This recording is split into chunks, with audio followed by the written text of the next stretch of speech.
کہ ہمیشہ بگاڑ پیدا دوسرے کریں اور ہم آ کے ٹھیک کریں.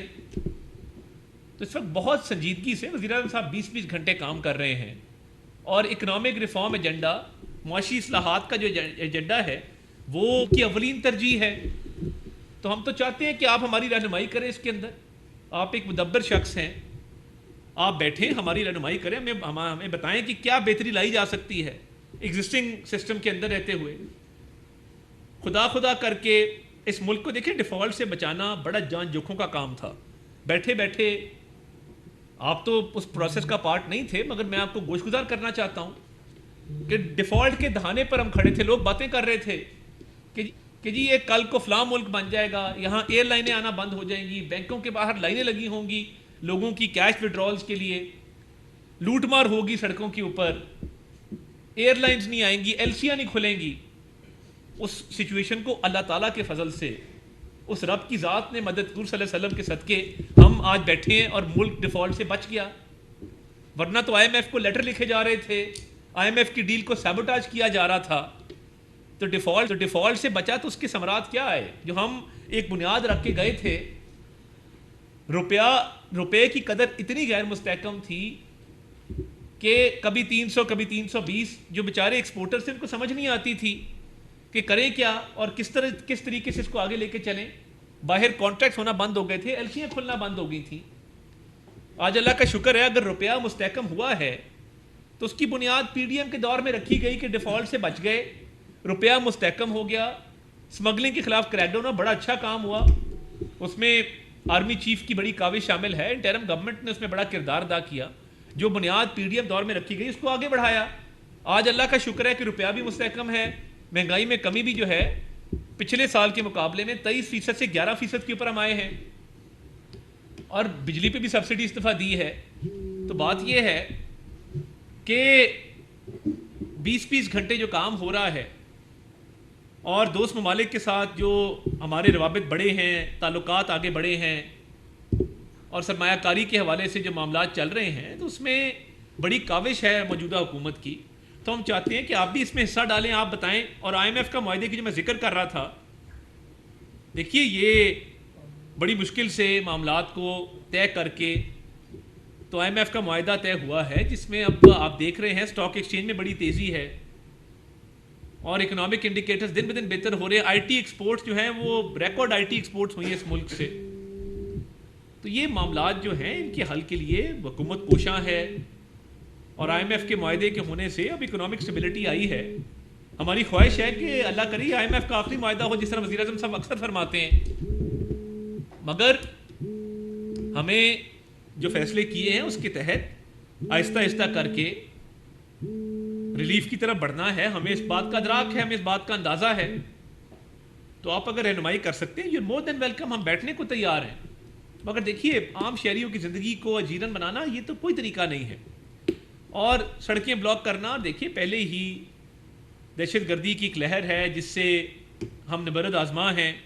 اور اس پر قابو پانے کی کوشش کی جا رہی ہے. پاک فوج کے جوان، سیکیورٹی فورسز، پولیس، رینجرز قربانیاں دے رہے ہیں، پاک فوج کے افسر شہید ہو رہے ہیں. تو ہم تو چاہتے ہیں کہ ایک پرامن انوائرمنٹ ہو، اور آپ یہ جو ایجیٹیشن کی سیاست ہے اس سے ہٹ کے آپ آئیں، بیٹھیں ہمارے ساتھ بات کریں. تو اس کے لیے آپ کی جب رضامندی کا اظہار ہوگا تو ہم حکومت کی طرف سے امیر مقام صاحب، میں، ڈاکٹر طارق فضل چودھری، یہ 3 رکنی کمیٹی آپ سے بیٹھ کے بات کرے گی، آپ کے تحفظات سنے گی، اور جو رہنمائی آپ فرمائیں گے اس پہ کوشش کی جائے گی کہ آگے چلا جائے. آپ کی ڈیمانڈ جو بھی ہوں، جو ایگزسٹنگ فریم ورک ہے، جو اصلاحات کا ایک ایجنڈا ہے جس طرف ہم آگے بڑھ رہے ہیں، اس میں قانونی طور پہ اور بہت سارے ہمارے جو ریفارم ایجنڈا کا پارٹ ہے اس کو ڈسکس کرنا ہوگا. اور دیکھیے یہ بڑا آسان ہوتا ہے کہ بہت بڑی ڈیمانڈ رکھ دی جائیں. اب عمل درآمد کا جب معاملہ ہے اس پہ حکومت کے جو معاملات ہیں، آئی ایم ایف کا معاہدہ طے ہے، ہم نے بجٹ پاس کیا ہے، تو اس کے تحت آپ کے ساتھ بیٹھ کے بات چیت کریں گے ایک اچھے ماحول میں، معاملہ فہمی کے ساتھ اور تحمل کے ساتھ معاملات کو آگے لے کے چلیں گے. مگر میری آپ سے گزارش ہوگی کہ جو آپ کو پرمیشن دی گئی تھی لیاقت باغ کی، آپ اس پر ہی جو ہے وہ اکتفا کریں. اور یہ جگہ جگہ پر دھرنے، اس سے شہریوں کی زندگی جو ہے مشکل ہوگی، لوگوں کو مشکلات کا سامنا ہوگا، جو لوگ اپنے روزگار کے لیے نکلتے ہیں ان کے لیے مشکلات پیدا ہوں گی۔ تو میری گزارش ہے کہ ان معاملات کو ملک کی بہتری کے لیے، ملک کی سالمیت کے لیے، ملکی مفاد میں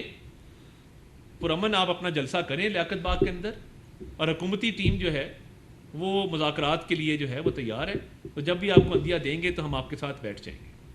خالد صاحب جو کلیئر وائلیشن ہو رہی ہے جب سے جلسوں کی، ڈی چوک میں آنے کی کوشش ہو رہی ہے، ابھی کچھ دیر پہلے بھی یہاں پہ ہنگامہ رہی ہوئی ہے، کیا آپ سمجھتے ہیں کہ یہ مذاکرات ڈی چوک میں ہوں گے یا لیاقت باغ میں ہوں گے؟ کہاں تک ان کو قائل کیا جا سکتا ہے؟ دیکھیے میں یہ سمجھتا ہوں کہ یہ ڈی چوک والا معاملہ یہ کسی صورت بھی اس کی اجازت نہیں دی جا سکتی، کیونکہ حساس تنصیبات ہیں، کوئی تخریب کار گھس آئے اور وہ امن و امان کو نقصان پہنچائے،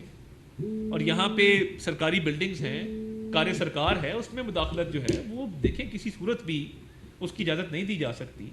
لیاقت باغ میں سیکورٹی بھی فراہم کریں گے، باقی بھی آپ کو سہولت دیں گے، مگر یہ ڈی چوک والا جو رواج ہے اس کو ختم ہونا چاہیے۔ ثاقب سعید دفتر صاحب یہ بہتر نہ ہوتا کہ ان کے آنے سے پہلے ان سے بات طے کی جاتی کہ کم از کم آپ ادھر ہی رہیں، کیونکہ پہلے سے یہ طے تھا کہ وہ انہوں نے کہا تھا کہ ہم اسلام آباد آئیں گے، اور یہ کنٹینر نہ ہوتے لوگوں کو مشکلات کا سامنا نہ کرنا پڑتا۔ میٹرو بس جو ہے وہ صبح سے بند ہے۔ میٹرو بس پچھلی دفعہ جل بھی گئی تھی نا، ہمیں یہ بھی خدشہ رہتا ہے، پچھلی بار آپ کو یاد ہے کہ یہاں آگ بھی لگ گئی تھی، تو ہم تو چاہتے ہیں کہ پرامن طریقے سے یہ معاملات حل ہوں، اور جو پنڈی کی انتظامیہ کی ان سے بات ہوئی تھی سی پی او کی، وہ یہی تھی کہ لیاقت باغ تک آپ کو پرمیشن ہے۔ اب اس پہ اگر انہوں نے اسلام آباد آنے پر انتظار کرنا ہی تھا تو اس پہ کوئی بات چیت کر لیتے انتظامیہ سے، کوئی انتظامیہ کو کہتے کہ جی یہ ایس او پیز ٹھیک نہیں ہیں، اس میں کوئی ماڈیفیکیشن کر لیں، مگر یہ جگہ جگہ سڑکیں بلاک کرنا جس سے لوگوں کا جو ہے وہ ذریعہ معاش جو ہے وہ متاثر ہو، وہ لوگوں کے روزگار میں جو ہے وہ خلل پڑے اور لوگوں کو دقت ہو، یہ تو مناسب نہیں ہے۔ دیکھیں ڈی چوک کے اندر انٹری جو ہے وہ آپ کو پتہ ہے ایک کھلی رہتی ہے، ڈی چوک مکمل طور پہ سیل نہیں ہے، ڈی چوک کے کچھ انٹری پوائنٹس بالکل بند ہیں، مگر وہ ایک انٹری جو کھلی ہے اس کا آپ کو بھی علم ہے، مجھے بھی علم ہے، اسلام آباد کے رہنے والوں کو پتہ ہے کہ ڈی چوک میں انٹر جو ہے وہ کہاں سے ہونا ہے، ریڈ زون میں انٹری کہاں سے ہے۔ تو میں سمجھتا ہوں کہ ان معاملات کو بڑا اس کا بغور جائزہ لیا جائے، اور جیسے میں نے کہا کہ حافظ نعیم صاحب ہمارے لیے بہت قابل احترام ہے، ہمارے دل میں ان کا بہت احترام ہے، بڑا ادب ہے، تو ان معاملات کو بیٹھ کے طے کیا جائے اور ٹیبل پہ بیٹھ کے طے کریں۔ یہ جو سڑک پہ دھرنا دینا، سڑکیں بلاک کرنا، اس میں ایک ہمیشہ یہ پاسبلٹی رہتی ہے کہ جان و مال کو جو نقصان لوگ پہنچاتے ہیں، تخریب کاری کرتے ہیں یا سرکاری املاک کو نقصان پہنچاتے ہیں، وہ مناسب نہیں ہے، اور شہریوں کا کیا قصور ہے کہ ان کی زندگی میں کیوں خلل ڈلے اس طرح۔